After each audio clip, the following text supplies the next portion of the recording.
शीघ्र बताओ, कौन हो तुम? कौन हो तुम? अन्यथा मैं तुम्हें शाप दे दूंगी। नहीं,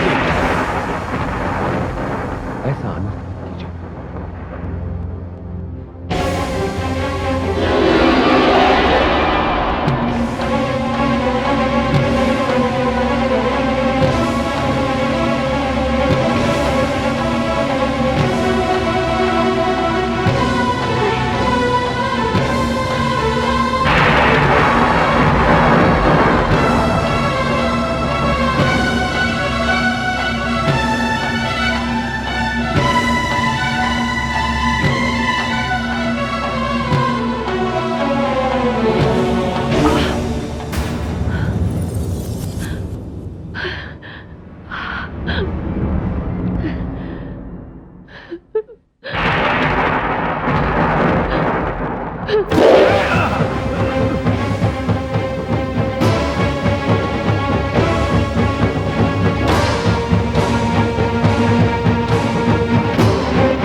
त्रिलोकीनाथ है। मैं तो आप ही को प्राप्त करना चाहती थी, किंतु तुलसी बनने के पश्चात मेरे भाग्य में शंखचूड़ ही लिखे थे।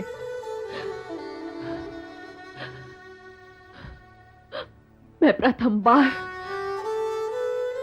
धरती पर नारी बनकर आई, किंतु आपने मुझे धरती की नारी के नियम भी नहीं निभाने दिए। आपके स्पर्श ने मुझे मेरे पति के योग्य नहीं रहने दिया। मैं जानती हूं कि यह भूल मेरे पति की है, कि वो अहंकारी है, अभिमानी है। उन्होंने क्या मानव, क्या देवता, किसी को नहीं छोड़ा, किंतु दंड तो उन्हें मिलना था। मेरा क्या दोष था? आपके कारण मेरे पति शंखचूड़ का वध होगा, किंतु वैधव्य का दोष तो मुझे लगेगा। महादेवी, वास्तव में तो मैं आपका पति हूं। हम दोनों तो अनंत काल से पति पत्नी हैं। आपका शंखचूड़ की पत्नी होना उस शाप का परिणाम है जो देवी सरस्वती ने आपको दिया था, और आपको शाप से मुक्त करने के लिए मुझे अपने हृदय पर पत्थर रखकर यह अनुचित व्यवहार करना पड़ा। जो कुछ किया वो मेरी लक्ष्मी रूप की मूर्ति के लिए किया, किंतु तुलसी के रूप में तो मैं शंखचूड़ की पत्नी हूं। इसलिए मैं आपको श्राप देती हूं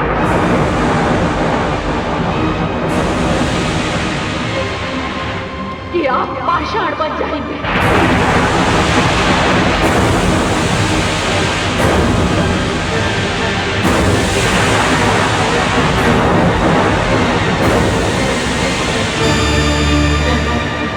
रुकिए देवी,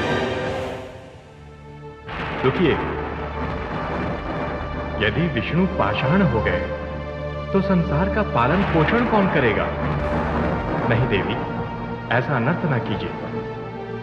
अपना शाप वापस ले लीजिए। नहीं ब्रह्मा जी, धनुष से निकला हुआ तीर वापस नहीं आ सकता।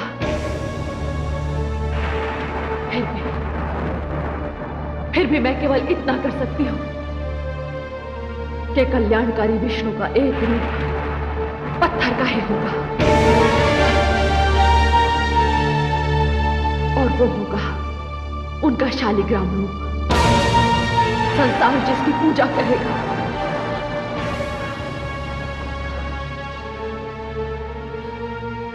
अब तो मैं शरीर त्याग सकती हूं। देवी, मैं आपको एक वरदान देता हूं। त्यागने के पश्चात आपका यह शरीर गंडकी नदी में परिवर्तित हो जाएगा और आपके केशों से उत्पन्न होगी तुलसी। जिस घर में तुलसी होगी उस घर में लक्ष्मी का वास होगा और उस घर से रोग और व्याधियां सदा के लिए दूर हो जाएंगी और वहां का वातावरण पावन हो जाएगा। धन्यवाद है नारायण कि आपने मुझ पापिन को वर दिया।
देवी भुवनेश्वरी, अब मेरी समझ में आया कि आपने देवी लक्ष्मी, देवी सरस्वती और देवी गंगा के बीच श्राप वाली घटना की रचना क्यों की थी।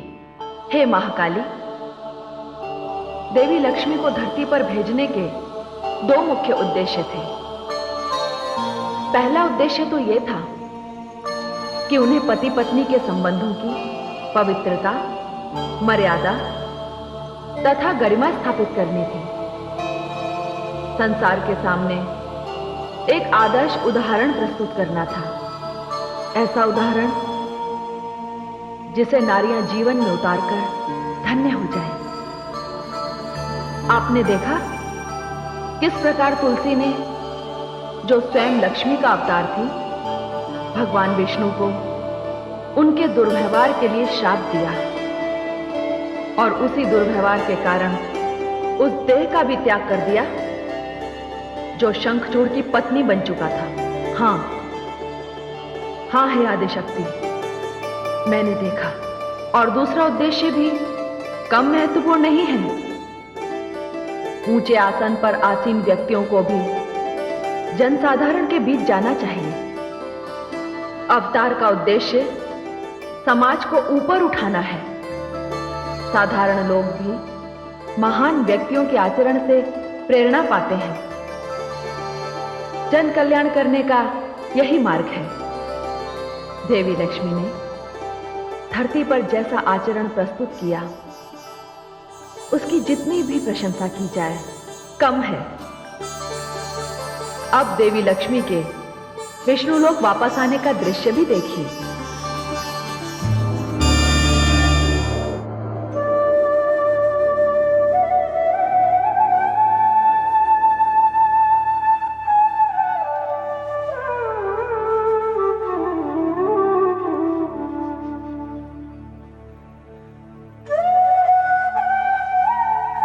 प्रणाम है स्वामी।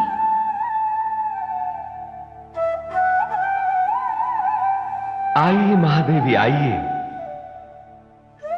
स्वागत है आपका विष्णुलोक में।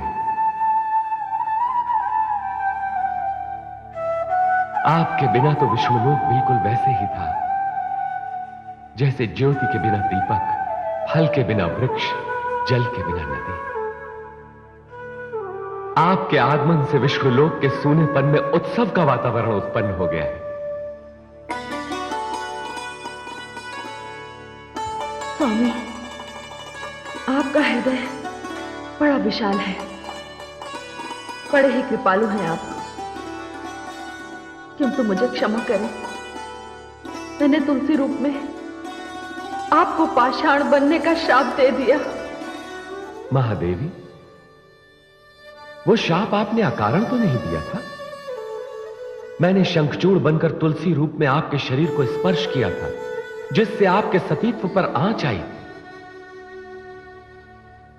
महादेवी, भले ही ये कार्य मैंने मानवों और देवताओं के कल्याण हेतु तथा भगवान शिव और ब्रह्मा जी की मर्यादा की रक्षा हेतु किया था, पर यह कार्य था तो निकृष्ट।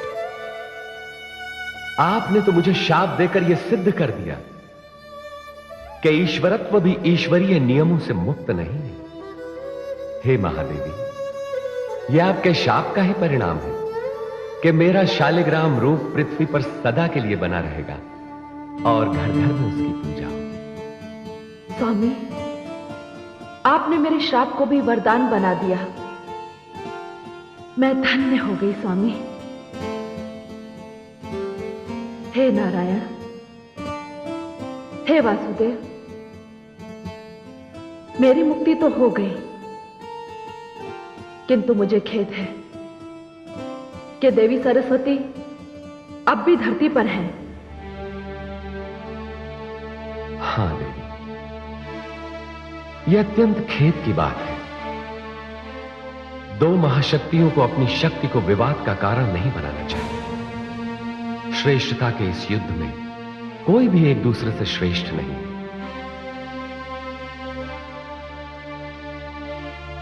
आप ऐश्वर्य की देवी हैं और देवी सरस्वती ज्ञान एवं विद्या की। महादेवी, ज्ञान बिना ऐश्वर्य के और ऐश्वर्य बिना ज्ञान के बिल्कुल वैसे ही हैं जैसे पुष्प बिना सुगंध के, नेत्र बिना ज्योति के और शरीर बिना आत्मा के। स्वामी, आपने सत्य कहा। मैं अपनी भूल स्वीकार करती हूं। यदि आपकी आज्ञा हो तो मैं ब्रह्मलोक जाऊं? हां महादेवी, आप अवश्य चाहिए। देवी सरस्वती के बिना ब्रह्मा जी अकेले हो गए।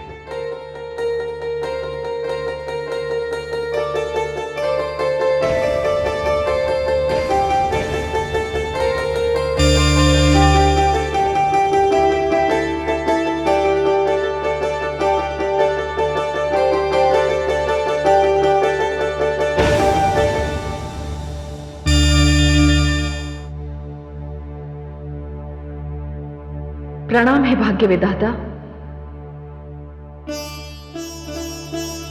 देवी लक्ष्मी, स्वागत है आपका ब्रह्मलोक में। मेरी योग्य सेवा? सेवा नहीं ब्रह्मा जी, मैं तो खेद व्यक्त करने आई हूं कि मेरे कारण देवी सरस्वती को ब्रह्मलोक छोड़कर धरती पर जाना पड़ा। किंतु हे देवी लक्ष्मी, इसमें तो आपका कोई दोष नहीं। देवी सरस्वती को शाप तो देवी गंगा ने दिया था। दोष तो देवी सरस्वती का है जिन्होंने आपको शाप दिया था। ब्रह्मा जी, मैं तो उस शाप से मुक्ति पाकर वापस आ गई हूं, किंतु देवी सरस्वती तो अब भी वही है। उनकी मुक्ति कैसे होगी? ब्रह्मा जी, आप भाग्य विधाता हैं, उनका भाग्य भी तो आप ही ने लिखा है। हाँ, उनका भाग्य भी मैंने ही लिखा है, किंतु क्या लिखा है यह आपको नहीं बताऊंगा। भविष्य का ज्ञान भविष्य में ही हो तो अच्छा है। हाँ, इतना बता सकता हूं कि शाप की उस घटना की रचयिता स्वयं देवी भुवनेश्वरी हैं। किंतु आप चिंता न करें देवी, जिस प्रकार आप अपने शाप से मुक्त हो गई, देवी सरस्वती भी शाप से मुक्त हो जाएंगी। कब और कैसे, ये तो देवी भुवनेश्वरी की माया ही जाने।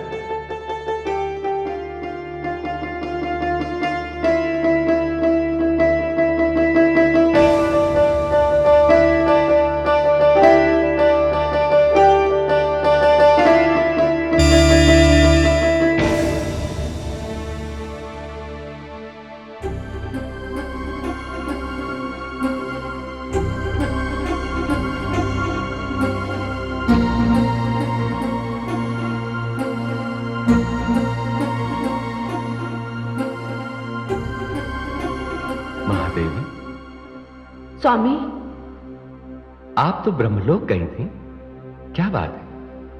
आपके मुखमंडल पर चिंता की रेखाएं। हे वासुदेव, हे नारायण, आप तो सब कुछ जानते हैं, कुछ भी तो नहीं छिपा है आपसे। ये सत्य है, किंतु मैं आपकी चिंता का कारण आपके मुख से सुनना चाहता हूं। स्वामी, मेरी चिंता का कारण है देवी सरस्वती।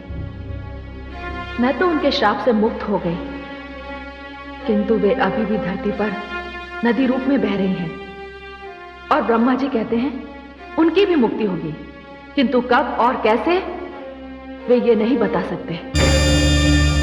नारायण नारायण। प्रणाम प्रभु। प्रणाम माते। माते, मैं आपको आपके विष्णु लोक पुनः पधारने पर बधाई देने आया हूं। नहीं देवर्षि, बधाई की पात्र तो मैं तब बनूंगी जब मेरी भांति देवी सरस्वती भी शाप से मुक्ति पाकर ब्रह्मलोक वापस आ जाएंगी। माते, सारी समस्याओं, सारे संकटों का निदान करने वाले तो मेरे नारायण ही हैं। माते, आपको आपके श्राप से मुक्त करने में मेरे नारायण ने बड़ी महत्वपूर्ण भूमिका निभाई है। हाँ देवर्षि, ये सत्य है। प्रभु, फिर तो आप ये भी जानते होंगे कि माता सरस्वती को इस शाप से कैसे मुक्ति मिल सकती है। कदाचित आपकी बात सत्य है देवर्षि, किंतु मैं इस विषय में हस्तक्षेप नहीं कर सकता। हां, आप ये कार्य कर सकते हैं देवर्षि। मैं प्रभु? हां देवर्षि, आप पुत्र होने के नाते अपनी माता की मुक्ति के लिए कोई उपाय सोच सकते हैं, और यह आपके लिए बड़ी साधारण सी बात है। किस सोच में पड़ गए? जाइए और अपना पुत्र धर्म निभाइए। आपकी आज्ञा मुझे स्वीकार है प्रभु। मैं अवश्य जाऊंगा, किंतु ब्रह्मलोक नहीं, धरती पर, और पता करूंगा कि मेरी माता किस अवस्था में है।